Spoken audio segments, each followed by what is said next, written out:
नीट परीक्षा, लाखो विद्यार्थी आणि बहुतेक सगळ्यांच्या हातात एकच पुस्तक असतं NCERT. हो. पण यश मात्र काही हजारांनाच मिळतं. हे असं का? ह्याच काचा शोध घेण्यासाठी आज आपण हा डीप डाईव्ह करत आहोत. आपल्याकडे जी माहिती आहे ती तर म्हणते की यशाचा पाया अगदी समोर दिसतोय. अगदी. आणि तो पाया इतका स्पष्ट आहे की खरं तर त्यावर विश्वास ठेवणं कठीण जातं.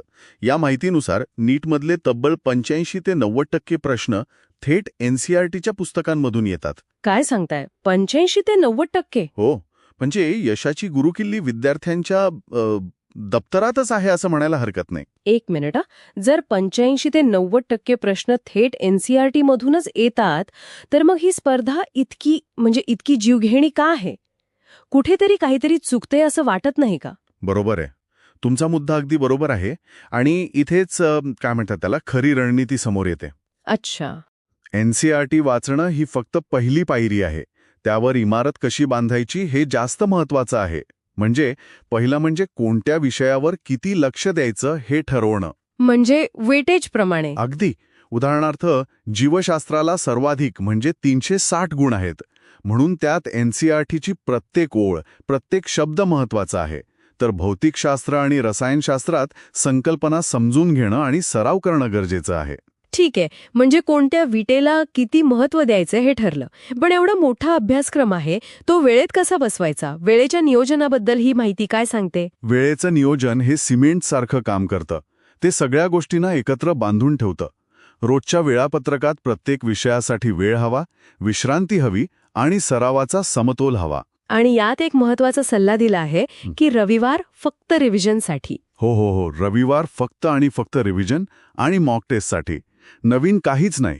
आणि सरावाचा म्हणाल तर रोज भौतिकशास्त्राचे साधारण 50-60 MCQ, रसायनशास्त्राचे 30-40 आणि जीवशास्त्राचे 100 पेक्षा जास्त.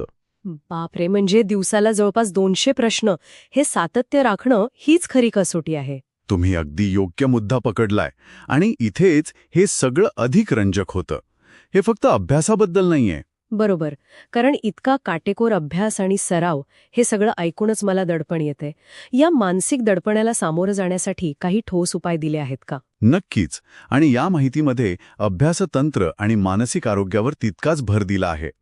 एक आहे पोमोडोरो टेक्निक. अच्छा. म्हणजे 25 मिनिटं अभ्यास आणि 5 मिनिटांचा ब्रेक. अगदी. आणि दुसरी पद्धत आहे ॲक्टिव्ह रिकॉल.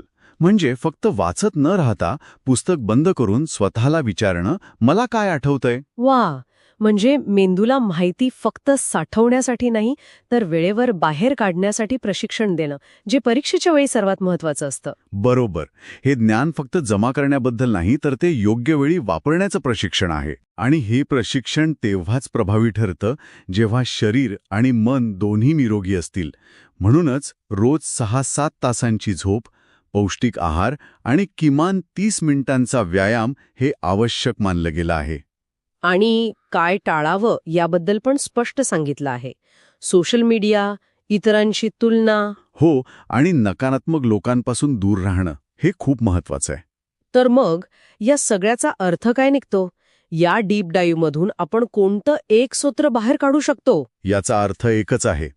नीटची खरी लढाई हजारो महागडी पुस्तकं वाचण्याची नाही, तर एकाच पुस्तकाला म्हणजे NCERTला 1000 वेळा वाचण्याची आहे. यश दिखाव्यात नाही, तर शिस्तीत आहे. अप्रतिम. तर या डीप डाईव्ह मधून एक गोष्ट अगदी स्पष्ट होते की नीट परीक्षा ही केवळ ज्ञानाची नाही, तर ती योग्य रणनीती, पोलादी सातत्य आणि मानसिक संतुलनाची ही परीक्षा आहे. आणि यावर विचार करण्यासाठी एक अंतिम प्रश्न. या मार्गदर्शिकेत मॉक टेस्टमधील चुकांचं विश्लेषण करायला सांगितलं आहे. पण यशासाठी सर्वात जास्त शिकवणारी चूक कोणती असते? संकल्पना न समजल्यामुळे झालेली चूक की वेळेच्या दबावाखाली झालेली चूक?